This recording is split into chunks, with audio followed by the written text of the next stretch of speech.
¿Qué tal? ¿Cómo están amigos y amigas de esta comunidad? Como siempre un gusto, como siempre un placer que nos acompañen. Carlos Slim, Donald Trump, un par de empresarios, un par de millonarios, dos personajes quienes han visto cómo su fortuna, su dinero se acumula gracias a sus relaciones políticas, gracias a los diversos acuerdos, contratos, convenios que han alcanzado con diversas administraciones. Carlos Slim, quien hoy dio una conferencia de prensa, por cierto, una conferencia que regularmente desarrolla en estas mismas fechas, en donde opina de diversos temas, obviamente relacionados con la economía, con la política. Y por su parte, Donald Trump, un hombre que ha aplicado ya la amenaza que lanzó el fin de semana de llevar a cabo una política arancelaria, ¿no? Aranceles al aluminio y al acero de México, de Canadá y demás.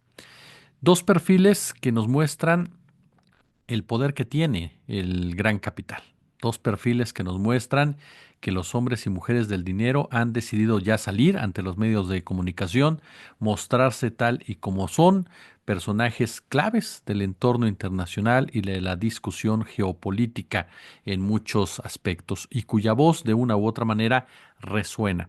Ustedes recuerdan que durante la primera etapa de Donald Trump, Carlos Slim fue uno de sus principales críticos en muchas formas. Recuerdo una frase en particular cuando dijo, no es lo mismo ser borracho que cantinero, ¿no? Ya cuando hablaba de administrar un país y demás. Y Donald Trump nunca escondió realmente la incomodidad que siente hacia la figura de Carlos Slim por el poder económico que éste tiene. Carlos Slim incluso que se vio envuelto ahora en una disputa gracias a esta actitud por parte de Elon Musk. Elon Musk que siguiendo las directrices, la estrategia sucia por parte del gobierno norteamericano, intentan embarrar a todo aquel que esté involucrado de una u otra manera con la 4T, sea directa o indirectamente, como proclives a llevar a cabo acciones a favor del narcotráfico. Es decir, a estructurar esa narrativa, ese lenguaje que ubica que en México todo está relacionado con el narco, que México es un narco estado, una narcoeconomía, un narco país como tal. Algo que a ellos les beneficia muchísimo, muchísimo en sus afanes intervencionistas. Una decisión que incluso, por supuesto, generó diversas opiniones críticas hacia la figura de Musk, que de una u otra manera, por supuesto, pues mostró el talante de estas campañas.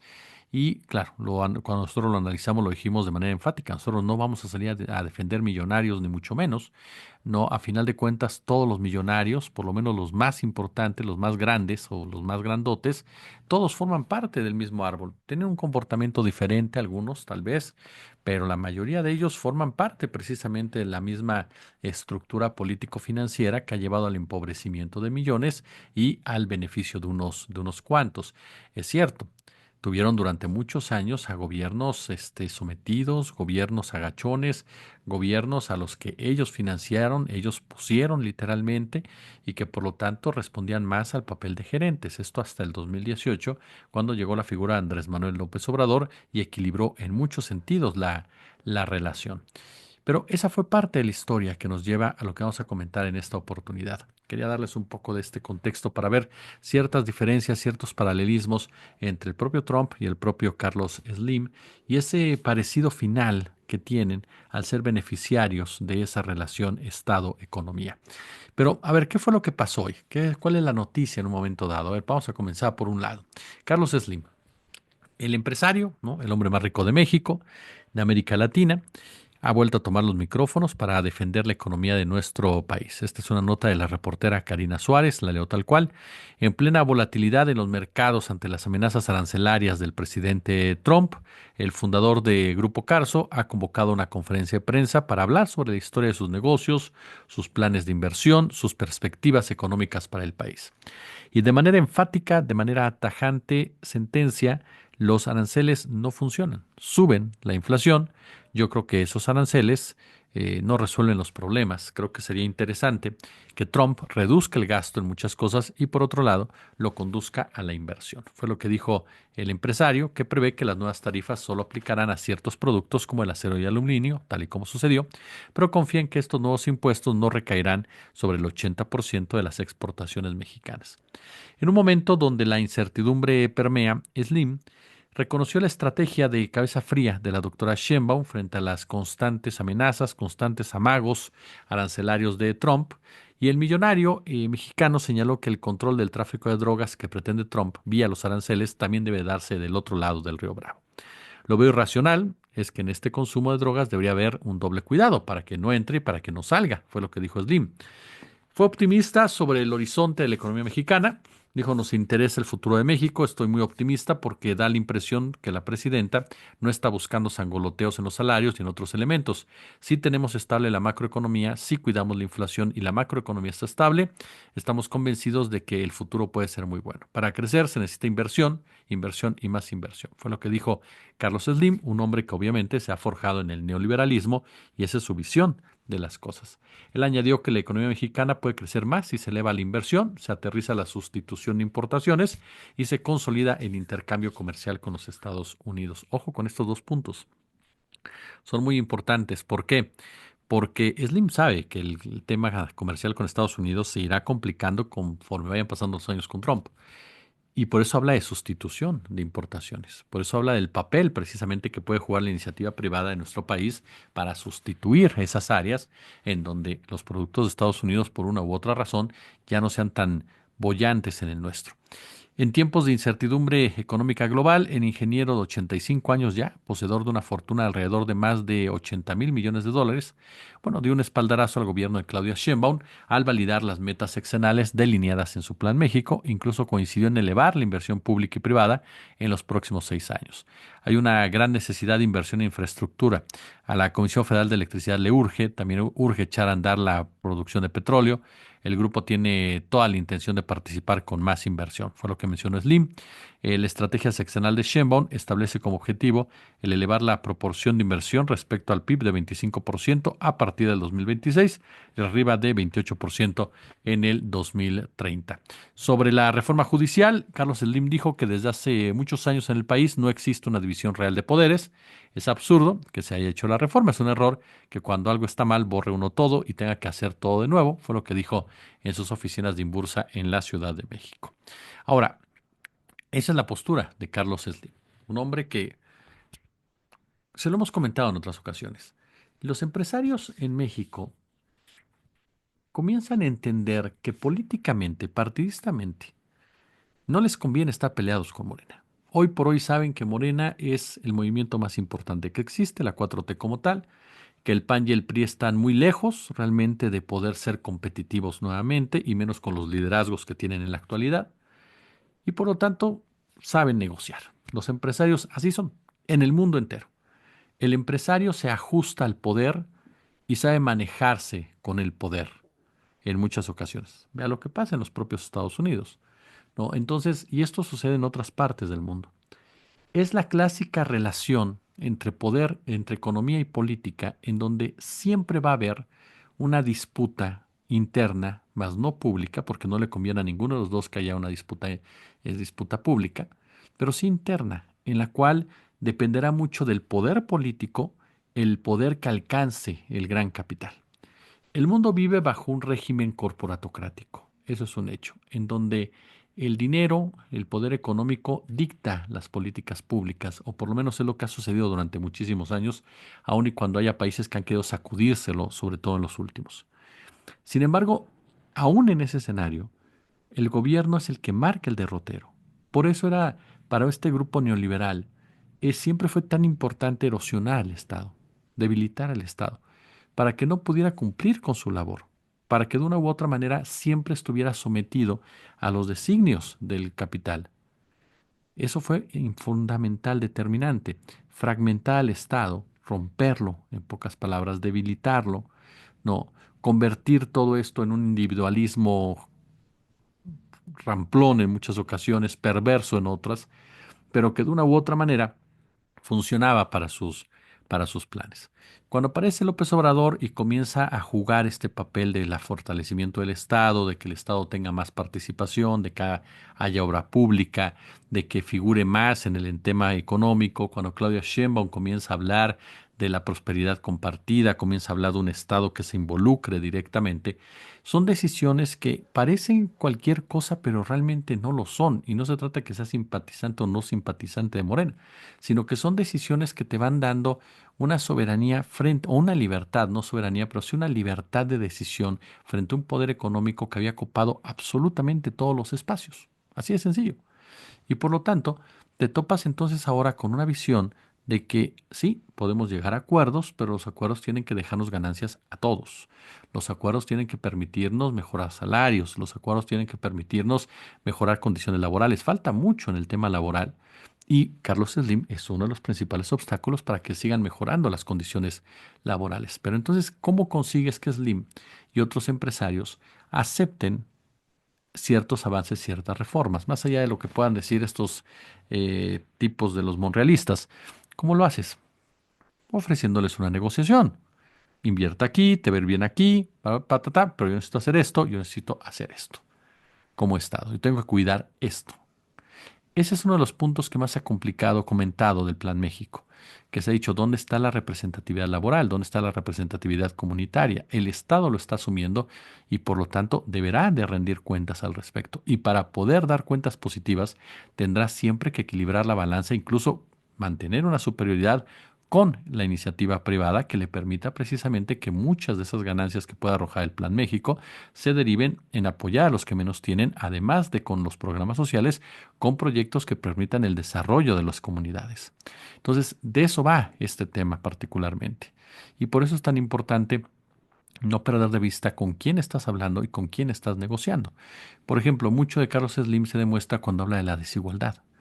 Para ellos, la desigualdad es un tema muy particular. ¿Por qué? Porque no existe la desigualdad como tal, o es una palabra que no debería darle tanta importancia, porque ellos hablan de igualdad económica. Por favor, estamos hablando de un hombre que es el más rico de todo el país, de toda América Latina, ¿no? Y muchos otros como él que están sentados en la misma mesa y que han sido determinantes. ¿Para qué? Para que durante años México no tuviera mejores salarios, para que México no tuviera posibilidades de que el trabajador se empoderara o tuviera mejores condiciones. Ahí jugaron todos estos empresarios. Por eso le digo que la diferencia está en el manejo de la parte política, en el peso de la parte política en todo esto. Entonces, estamos ante este escenario que no podemos dejar de lado porque no olvidemos algo. A los ricos nunca, nunca, nunca les va a importar los problemas del pobre. El problema que hemos tenido es que le hemos entregado el manejo de la economía a los ricos. Y los ricos siempre han estado en el poder, siempre han tenido un peso específico o han controlado el poder desde hace muchísimas décadas, muchísimas, es más, hasta siglos. Esa es una realidad. Pero ese formato comienza a resquebrajarse por la profunda desigualdad que se ha generado, aunque es una palabra que no le gusta a los millonarios aceptarla. Por lo tanto, siempre es importante, sí, destacar los logros, los acuerdos, la cercanía, los apoyos, sin duda alguna, pero no perder de vista ese hecho. Los ricos no son igual que nosotros, y no lo digo desde un aspecto de sometimiento, lo digo desde el momento en que ellos ven por sus intereses y para sus intereses. Si usted revisa en cualquiera de las empresas de los hombres y mujeres más ricos del mundo, por supuesto incluyendo México, jamás encontrará un apartado que hable de la justicia social. Jamás encontrará una iniciativa de parte de ellos que realmente busque beneficiar con salarios a sus trabajadores. Por eso hablan mucho de inversión, inversión, inversión. Sí, claro, la inversión es muy importante, pero también lo es mejorar salarios y los puedes mejorar. Con una fortuna como la que tienes, con un poderío económico como el que tienes, puedes mejorar los salarios y puedes mejorar las horas de trabajo. Y no solamente Carlos Slim, sino también Salinas Pliego, Larrea, los Beckman, los Bayeres, en fin. El fin de semana Sósimo Camacho nos daba cuenta de cómo los Bayeres, ¿no? Y Grupo Lala, Eduardo Tiricios y demás, se han apoderado de tierras de comunidades originarias. Y desde ahí llevan a cabo sus negocios aprovechándose de la corrupción judicial y aprovechándose, por supuesto, de lo vulnerable de esas comunidades. Y por lo tanto siguen incrementando su poder gracias a esa autonomía que les da el dinero. Entonces no les importa la gente que no es como ellos.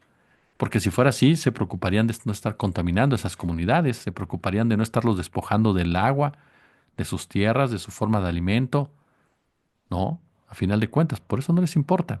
Ellos imponen siempre su ley y por eso es tan importante un Estado fuerte, que pueda contradecirlos, que pueda confrontarlos y pueda someterlos. Y ese es uno de los puntos que no debe perderse de vista. Hoy lo que vemos en Estados Unidos es ejemplo palpable de todo este problema, de cómo la corporatocracia se apoderó desde hace décadas, lo dijo bien Eisenhower, del poder político y económico de los Estados Unidos.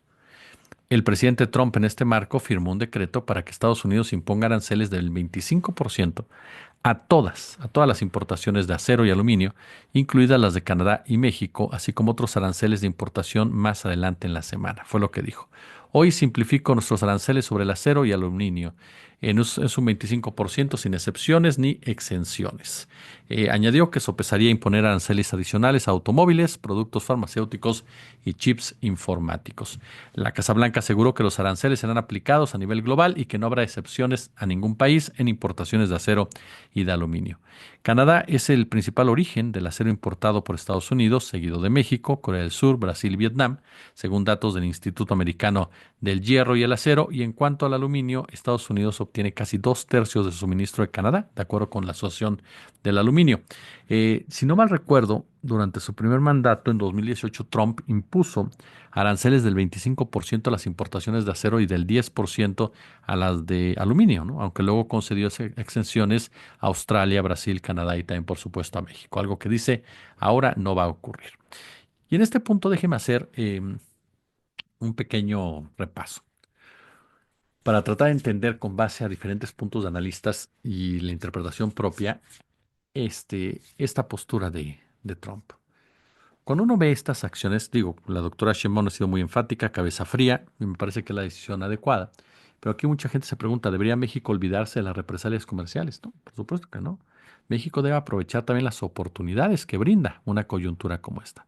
¿Cuáles son? Bueno, lo que dictaminan los expertos es la política arancelaria debe tomarse como impulso, un impulso al despliegue de una política industrial activa que fortalezca la industria nacional orientada sobre todo al sector interno por medio de la sustitución de importaciones. ¿Se acuerda que le dije, ojo con lo que está diciendo Carlos Slim?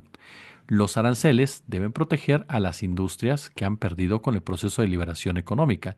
Tal es el caso de la industria de la confección, textil, calzado, solamente por mencionar algunas.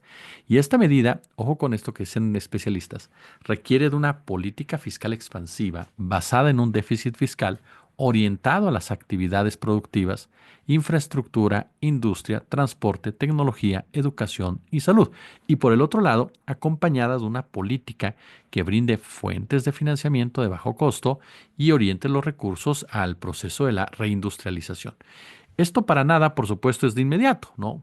Por supuesto que no, ni tampoco va a ser algo que podamos hacer de un momento para otro. Eso es un hecho, ¿no? Pero a final de cuentas tienes que comenzar a moverte porque así es como es Trump, es capaz en un buen día de decir se restringe la salida de remesas. ¿Por qué? Porque necesito ese dinero. No lo descartemos con Trump, ¿eh? Entonces, a eso afectaría, disminuiría considerablemente la oferta de dólares en el país.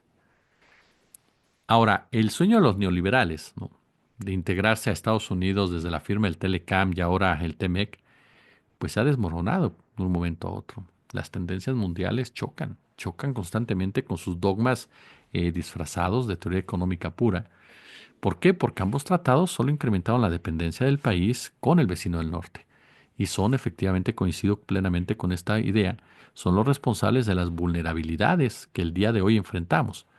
Por eso, ante esto, las autoridades económicas del país deben estar a la altura de las circunstancias, asumir la problemática con nuevas herramientas, olvidar lo aprendido en Cambridge o Harvard, ¿no? A final de cuentas, y empezar a estudiar a los estructuralistas de la CEPAL, aprender de la historia, mirar obviamente hacia adelante, ¿no? Incluso revisar a Marx si es necesario. Ahora, me queda claro, por ejemplo, que los datos son contundentes. Mire, según estimaciones del Comité para un Presupuesto Federal Responsable, los aranceles que ha amenazado Trump, estos son los que ha amenazado que no ha cumplido, del 25% generales para Canadá, México, 10% para China, generarían ingresos netos de 1.3 billones de dólares hasta 2035. 2035. Es decir, que lo que hace ahora Donald Trump no va a tener un efecto inmediato. Incluso lo que sí va a ser un efecto inmediato va a ser las pérdidas que le va a provocar a México y a Canadá, a sus aliados, y una alta inflación a los estadounidenses, ¿no? Hay otro frente abierto de Trump, y es el de tratar de controlar con amenazas y presiones a toda la región latinoamericana.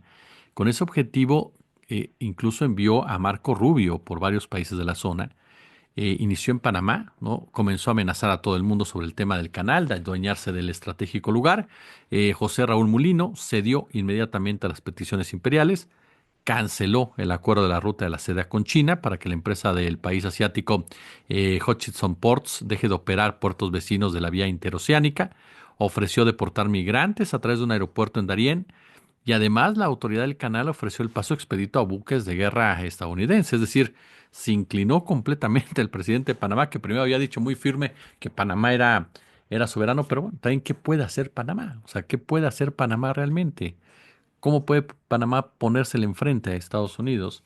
Ahora, en El Salvador, el presidente Nayib Bukele de inmediato ofreció acoger presos con ciudadanía estadounidense enviados desde Estados Unidos, alojarlos en sus cárceles, ¿no? Ningún país, dijo Rubio, ha hecho nunca una oferta de amistad como esta. Estamos profundamente agradecidos. Ah, caray. La violación como tal de los derechos humanos ya es cuestión de amistad. Bueno, pues entre personas como Bukele y Rubio, pues es normal. Ahora también fue a Costa Rica, Guatemala, República Dominicana, ofreció ayudas económicas por ser gobiernos amigos de Estados Unidos, arremetió en contra de Nicaragua, en contra de Venezuela y por supuesto en contra de Cuba. Y esto nos lleva a lo que en parte, ojalá hayan visto el programa, la colaboración semanal de Josefa Galván sobre el perfil de Elon Musk. Antes hizo uno muy bueno sobre Donald Trump. Y y aquí es donde uno se queda pensando y saber, Trump posee una personalidad dura, combativa, capaz de generar un impacto emocional severo en quienes lo rodean. Su tendencia de ver al mundo en términos dicotómicos, es decir, amigos o enemigos, lo que refleja es un pensamiento rígido, una incapacidad para aceptar críticas. Incluso la megalomanía es otro componente crucial de su psique, manifestándose en su creencia de que tiene el poder de cambiar la realidad a su antojo. Y esta percepción distorsionada de la realidad le permite ignorar las normas sociales, las políticas. Incluso Trump presenta rasgos antisociales, déjeme decirle, como la falta de consideración por las consecuencias de sus acciones. Y esto se evidencia en su escasa atención a las opiniones ajenas y su tendencia a actuar sin reflexionar sobre el impacto a largo plazo de sus decisiones. Ahora, la incapacidad para reconocer o identificarse con las emociones ajenas es alarmante en el caso de Trump, ¿eh? Es verdaderamente alarmante. ¿Por qué? Porque un líder debe representar y cuidar los intereses de una nación diversa. Y aquí no la hay. Obviamente, en Trump nos topamos con personajes con un personaje que hoy está y mañana no. Ahora, ¿cuál es la diferencia de Trump con los anteriores gobiernos de Estados Unidos? Es que él es cínico, es explícito. Los demás eran hipócritas, eran simuladores. No, lo que todos tienen en común es que terminan sometiéndose al Estado profundo, así de claro, son las grandes corporaciones, sean ¿cómo se definen? Las neoreaccionarias o las neoconservadoras. A final de cuentas, todos terminan de una u otra manera estando respondiendo y manejándose a las élites. Ellos hablan del ciudadano estadounidense, no es verdad, buscan fortalecer a sus élites. Respecto a su política de relaciones comerciales basadas en amenazas, en aranceles, internamente claro que sabe, y hay varios legisladores y empresarios que no están de acuerdo, economistas, por supuesto, que hablan de que no tiene ni caso en ese sentido. Digo, ahí está el Wall Street Journal calificando todo esto como la guerra comercial más tonta. Pero esto viene a cuenta, y con eso ya casi concluimos, que en 1945, al término de la Segunda Guerra Mundial, Estados Unidos aportaba más del 50% del Producto Interno Bruto global. En 2024 solo el 22%. El militar es el principal recurso de Estados Unidos, pero el golpe mayor a la decadencia de Estados Unidos como potencia económica no será un enfrentamiento militar, sino la caída sostenida del dólar estadounidense como moneda dominante en el comercio, en las finanzas globales, sobre todo los depósitos de bancos centrales del mundo. ¿Por qué? Porque en 1999 en dólares, este depósito era del 71% en el 99. Hoy es de menos del 60%. Como todo imperio en la historia, el de Estados Unidos va a acabar. No será mañana, no será en los próximos años, pero caerá, como todos los que le precedieron. Será más corto que otros, esa es la realidad. Y Estados Unidos se resiste a reconocer que está perdiendo la hegemonía que obtuvo al final de la Segunda Guerra Mundial. Hay muchos datos en lo económico, lo político y lo social que así lo demuestran. Se los doy rápidamente. En 2023, Estados Unidos registraba 40 millones de pobres, ajá, 12% de la población. Según datos del Centro Nacional de Estadísticas Sanitarias de los Centros para el Control y Prevención de Enfermedades, el consumo de fentanilo cobró la vida de 107.000 personas en 2023. El lavado de dinero en Estados Unidos asciende a 100.000 millones al año, según la propia Secretaría del Tesoro. Y aquí entonces nos topamos con el contexto geopolítico: Groenlandia, Canadá, el Canal de Panamá, Gaza, la orden de imponer sanciones financieras y de visas a las personas y familiares de la Corte Penal Internacional que ayuden a las investigaciones sobre ciudadanos estadounidenses o aliados de Washington, son una muestra de que la política internacional ignora completamente el marco legal internacional. Pero nada de esto es casual. En las formas responde al perfil de Trump, pero el fondo del problema debe examinarse en el marco del cambio de época, en el contexto de un nuevo orden mundial en gestación desde hace al menos 20 años que lleva una tendencia ya irreversible. En 2024, en su 16ª reunión, los BRICS dieron la bienvenida a 13 países y se anunció que 30 naciones más manifestaron interés en sumarse a este bloque. En el 92, la participación en el PIB mundial del G7, integrado por Estados Unidos, Japón, Alemania, Reino Unido, Francia, Italia y Canadá, fue el 45% de las naciones del hoy BRICS, del 16%. En 2024, el G7 participó con el 30%, los BRICS con el 35%. Es decir, 92, el G7 tenía 45%, los BRICS 16. No eran todavía los BRICS, pero estamos uniéndolos para hacer la comparación. Hoy, que ya son los BRICS, 2024, 30% el G7, 35% los BRICS. Entre 2000 y 2023, los países del hoy BRICS incrementaron su participación en las exportaciones mundiales del 10 al 23%, mientras que las del G7 cayeron del 45 al 29%. En términos de crecimiento económico, el Fondo Monetario Internacional indicó que en 2024 el bloque BRICS tuvo una tasa de crecimiento promedio del 3.6%. El G7 obtuvo un dato de 1%. Entonces, Estados Unidos no puede tener el crecimiento económico de China. China ahorra el doble que Estados Unidos con proporción del PIB, invierte el doble que Estados Unidos. La formación bruta de capital fijo de la economía de Estados Unidos es de un 20% del PIB y la de China del 45%. China tiene un superávit comercial del orden de 700.000 millones de dólares al año. Estados Unidos tiene un déficit comercial mayor a $1 trillón al año. La deuda de Estados Unidos es de 130% del PIB. La China es del 75%. Pulgar arriba, si les gustó este video, déjenos sus comentarios, sus puntos de vista. Yo, como siempre, les agradezco a favor su atención. Y ya lo saben, es una muestra solamente de que lo que nos dejó a los mexicanos el Telecam y el Temec fue una dependencia a esta nación estadounidense que hoy se olvida que es tu aliado. Nos vemos al ratito. Super chat, super gracias, son tan amables. Compartan el video, suscríbanse. Gracias, muy, pero muy buenas noches.